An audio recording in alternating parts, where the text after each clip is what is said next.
आपने मेरे चैनल को अभी तक सब्सक्राइब नहीं किया है तो सब्सक्राइब कर दीजिए, बेल आइकन घंटी को भी दबा दीजिए ताकि आपको नए से नए वीडियो देखने को मिल सकें। हेलो बच्चों, हम लोग बहुत दिनों से मिले नहीं हैं क्योंकि दादी ने बहुत दिनों से कोई कहानी डाली ही नहीं है।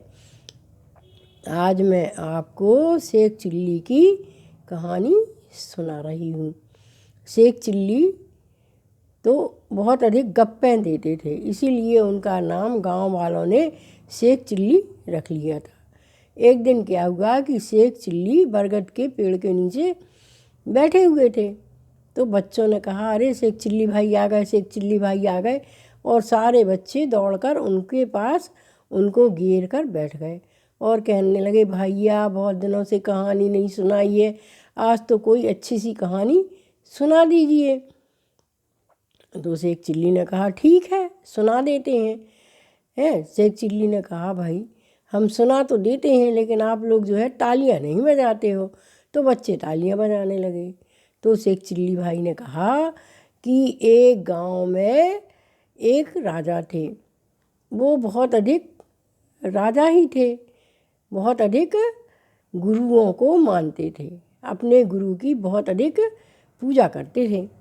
तो एक दिन उन्होंने कहा कि चलो हम अपने गुरुजी के अपने घर बुला लेते हैं।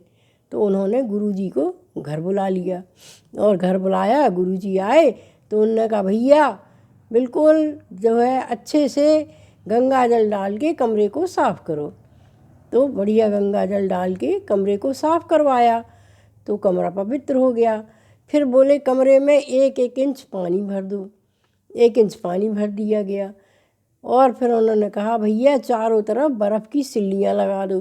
तो कमरे में चारों तरफ बर्फ़ की सिल्लियाँ लगा दी गईं। और उन्होंने 4-5 नौकर पंखा लेकर और गुरुजी के लिए जो है पंखा झलने के लिए बिठा दिया। तो 4-5 नौकर गुरुजी को पंखा करने लगे। तो कमरे में इतनी अधिक ठंडक हो गई, इतनी अधिक ठंडक हो गई कि जैसे हिमालय की गुफा में पंडित जी पहुंच गए हों। तो गुरुजी बहुत खुश हुए और अपनी शिष्य की इतनी अधिक सेवा देखकर गुरुजी ने खूब सारे आशीर्वाद दे डाले। उनके यहाँ एक मुनीम जी थे। मुनीम जी ने कहा, हमारे पास पैसा नहीं है तो क्या हुआ, हम भी अपने गुरुजी को बुलाएंगे और ऐसे ही गुरुजी की सेवा करेंगे तो हमें भी बहुत सारा आशीर्वाद मिल जाएगा गुरुजी का। तो जो है मुनीम जी ने भी अपने गुरुजी को बुलाया और उन्होंने क्या किया कि जैसे ही गुरुजी आए तो उन्होंने नौकरों से कहा, भैया गंगा जल से कमरा धो के पवित्र कर दो। तो गंगा जल से कमरा धुलकर पवित्र हो गया। फिर उन्होंने कहा, भैया कमरे में 1 इंच पानी रख दो। उन्होंने पानी बिछा दिया। अब गुरुजी बोले, भैया ये क्या हो रहा है, कमरे में पानी क्यों भरा जा रहा है? अरे बोले, गुरुजी आपकी सेवा करना है, आप बिल्कुल कुछ मत बोलिए। गुरुजी चुप। अब उन्होंने कहा, भैया चारों कोनों में सिल्लियाँ लगा दो। तो चारों कोनों में बर्फ़ की सिल्लियाँ रख दी गई। पहले समय में जो है कोई बिजली के उपकरण नहीं चलते थे, इसी तरह लोग बाग अपने कमरे को ठंडा करते थे।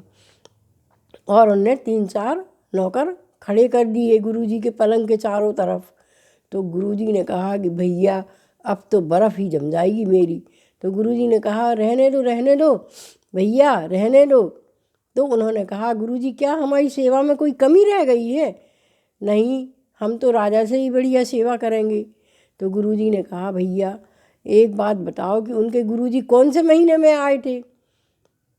तो उन्होंने कहा कि वो तो जून के महीने में आए थे।